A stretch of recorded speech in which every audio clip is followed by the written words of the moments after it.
kenne ich Sie schon seit fast 25 Jahren. Ja, mindestens.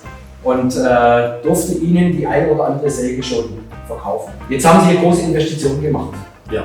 In eine Säge-Lager-Kombination. Einmal aus dem Hause Homag, die ja gar nicht weit weg sind von hier, und aus dem Hause Barbarich.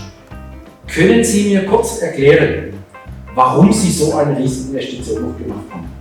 Ja, kann ich mit Sicherheit. Und zwar der erste Grund lag darin, wir waren sehr ineffektiv in der ganzen Beschickung, weil wir ja, wie gesagt, mit dem Stapler viele Wege gefahren sind. Ja, das ist total ineffektiv.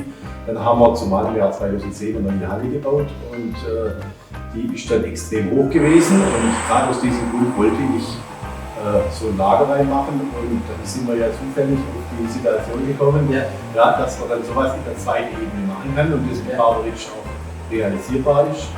Und ja, dann haben wir das ausgearbeitet und sind dann zu dem schlussendlich gekommen, dass wir das Projekt so in Angriff nehmen.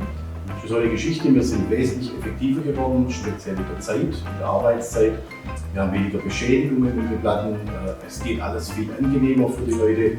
Selbstverständlich gibt es auch immer mal wieder Anlaufschwierigkeiten, aber mit Barbarich kann man das alles sehr effektiv lösen. Das ist eine sehr flexible Firma, die Ansprechpartner sind sofort erreichbar, per Mail oder per Telefon, steht für das sehr gut. Und Ihre Mitarbeiter haben das System auch angenommen? Ja, mit Sicherheit, ja.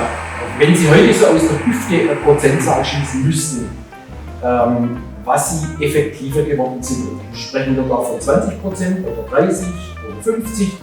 Ich denke, wir sprechen ein klein wenig über 30%. Wobei wir noch nicht, also wir haben noch Kapazität frei, sage ich jetzt mal. Sehr gut, sehr gut.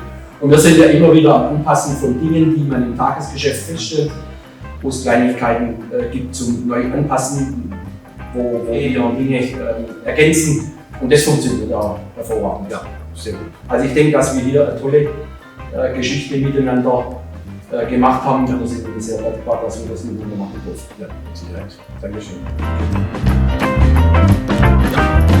Ja.